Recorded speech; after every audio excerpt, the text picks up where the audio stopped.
ভাই একটু একটু ভাবেন, একটু কবরের জগতে চলে যান। যে আমি আপনার কোনো গ্যারান্টি আছে? গ্যারান্টি আছে যে আপনি আমি বাঁচবো? বাঁচার কোনো গ্যারান্টি নাই ভাই। প্রতিদিন মানুষ মরতেছে, এরকম মুর্দার ভাববে এই সব লোকগুলো আমার সাথে নামবে, কিন্তু দেখে না তার সাথে দুইজন লোক নামে, একজন মাথা এবং পা মোবারক। এবার মুর্দার ভাববে এই দুইজন লোক মনে হয় আমার সাথে কবরে থাকবে। মুর্দার এটা ভেবে একটু আনন্দ পায় যখন দেখে ওই দুইজন লোক আপনার আমার কাজ সেরে আবার কবর থেকে লাফ দিয়ে দাঁড়িয়ে যায়। তখন মুর্দার ওই লোকের পা পেঁচায় ধরে আর বলে, ভাই আমাকে এই কবরে রেখা একা যাস না, বাচ্চাদের ভিতরে রেখা যাস না। ছেলে বাবা ছেলেকে বলবে, বাবা তোর জন্য এত কষ্ট করছি, এত টাকা জোগাইয়া দিছি, আজকে আমাকে কবরে রেখে একা একা যাচ্ছিস। কে থাকবে কবরে? থাকবে না। আল্লাহ নবী এক হাদিসে বলেন, ইদা উখবিরুল মাইয়িতাতা মালাকান আসওয়াদান আজরাদান লিআহাদিহিমাল মুনকার ওয়াল আখারু ওয়ান নাকির।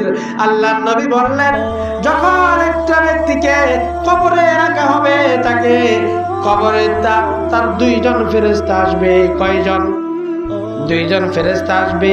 ওই দুইজন ফেরেশতা তাকে প্রশ্ন করবে। কয়টা? সবাই বলেন, সবাই বলেন কবরে প্রশ্ন করবে কয়টা? তিনটা প্রশ্ন করবে। মার রব্বুক ওমান দীনুক ওমান নাবিয়ুক। আবার বলেন, এক নম্বরে প্রশ্ন করবে মার রব্বুক, তোমার রব কে ছিল? তোমার রব কে ছিল? আমার রব কে? আমার সারা জাহানের রব কে? পুরা পৃথিবীর মালিক কে? সারা কুল কায়নাতের মালিক কে? যখন বলবে তোমার রবকে, যদি আমি ভালো হই, হাদিস এসে যদি আমি ভালো হই আমার জন্য জান্নাতের পোশাক বিছিয়ে দেওয়া হবে।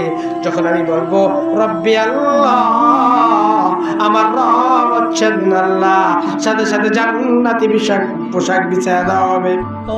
আর যদি আমি বলি লা আদরি, আমি কিচ্ছু জানি না, আমি কিচ্ছু জানি না, ফেরেশতা বলবে তোমার দিন কি ছিল? আমার দিন, তোমার দিন কি ছিল? তখন আমি বলবো না, আমার দিন সম্পর্কে আমি অবহিত ছিলাম না। দুনিয়ার জীবন আমি কোরআন মানি নাই, হাদিস মানি নাই, কোরআন হাদিসের মজলিসে বসি নাই।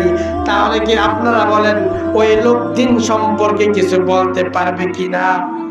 সম্ভব না। যখন তৃতীয় নম্বরে প্রশ্ন করা হবে, ওমান নাবিয়ুক, তোমার নবীকে, তোমার নবীকে, যখন কিছু কিছু হাদিস এসছে আল্লাহ নবীকে বিভিন্ন কবরে নেওয়া হবে, নবীকে দেখে বলবে, হাদা রাজুল, এই লোকটি সম্পর্কে তুমি কি জানো? যদি আমি ভালো হই, আমি মুত্তাকিন হই, তাহলে আল্লাহর নবীর সম্পর্কে আমি জানবো কিনা?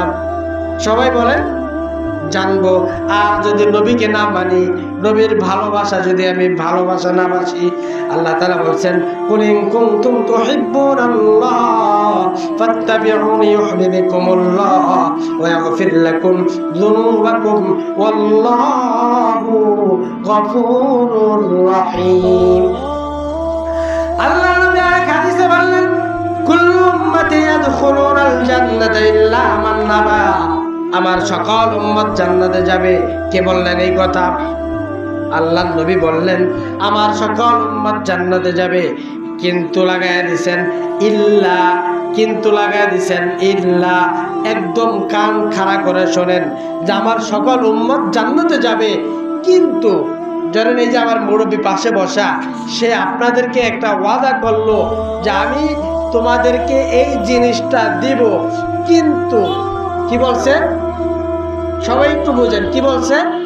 কিন্তু শর্ত।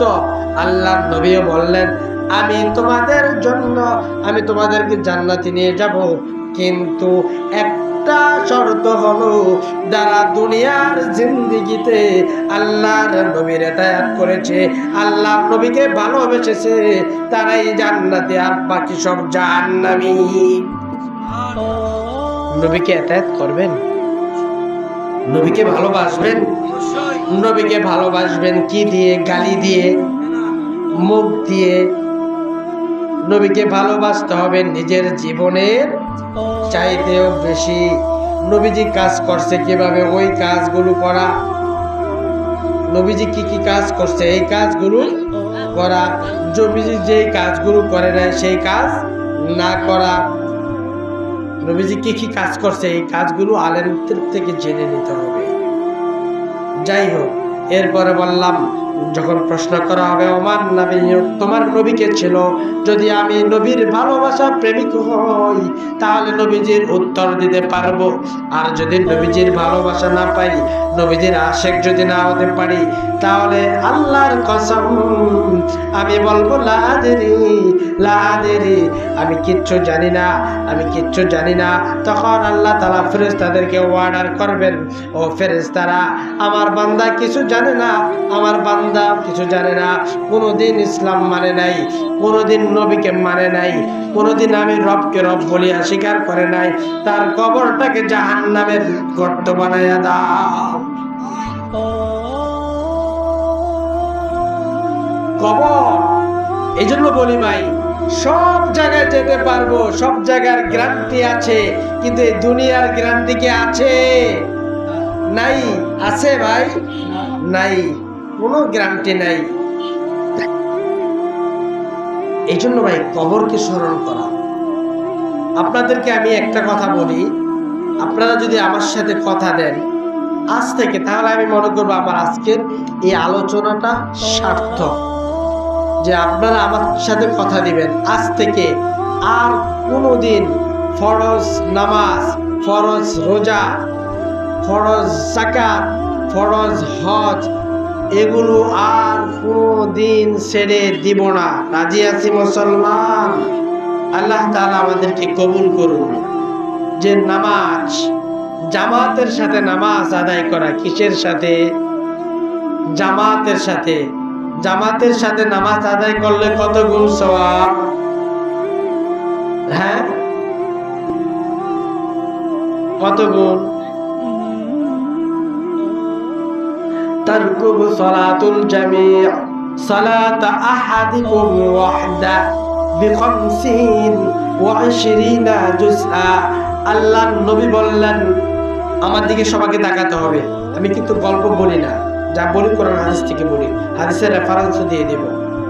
যে আল্লাহর নবী বললেন, যদি কোনো মানুষ একাকী নামাজ অপেক্ষা, কি সবাই বলেন, একাকী নামাজ অপেক্ষা জামাতের সাথে নামাজ আদায় করে, আল্লাহ তাআলা তার আমলনামায় 25 অথবা 27 গুণ সওয়াব বেশি দেন।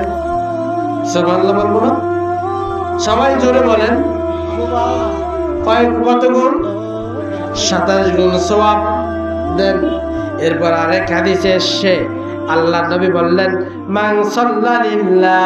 এই হাদিসটি বলতে পারি যদি আপনারা আমার সাথে ওয়াদা দেন যে হুজুর আপনার হাদিসের সাথে আমরা সারা জীবন আমল করব, তাহলে হাদিসটি বলবো, আপনারা বলবো না। আমল করবেন না? হাত দেখাই তো আমরা সবাই। আল্লাহ যারা হাত দেখাইছে তাদের সবাইকে কবুল করেন, সকল বলুন আমিন।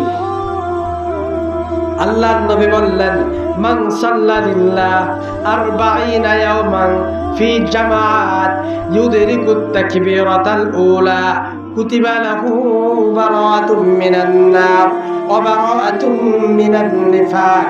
আল্লাহর নবী বললেন, যারা 40 দিন, কয়দিন? 40 দিন জামাতের সাথে নামাজ আদায় করবে। কতদিন নামাজ? 40 দিন জামাতের সাথে নামাজ আদায় করবে। আল্লাহ তার নবী বললেন, আল্লাহ তাআলা তাদের জন্য 2টা সুসংবাদ দিয়েছেন। কয়টা? 2টা সুসংবাদ দিয়েছেন। এক নম্বরে হচ্ছে যে তার জন্য কুতিবা লাহু বারাআতুম মিনান নার, তার জন্য জাহান্নামের আগুন হারাম করে দিবে। সবাই বলেন। আর এক নম্বরে হচ্ছে সে যদি মুনাফিক হয়, তার নামটা মুনাফিকের কাতার থেকে তার নামটা কেটে দেওয়া হবে। কিসের কারণে?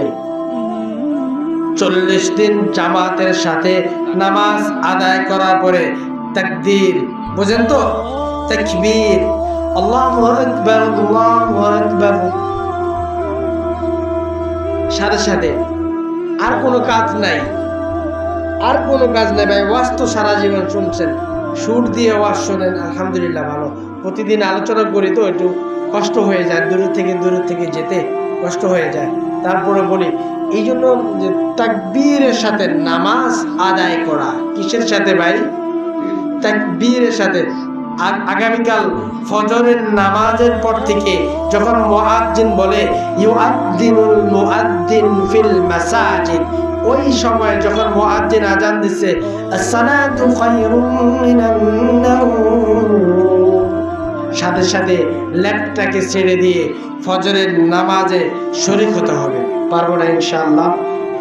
আল্লাহ তাআলা আমাদেরকে কবুল করুন। সকলে বলুন আমিন।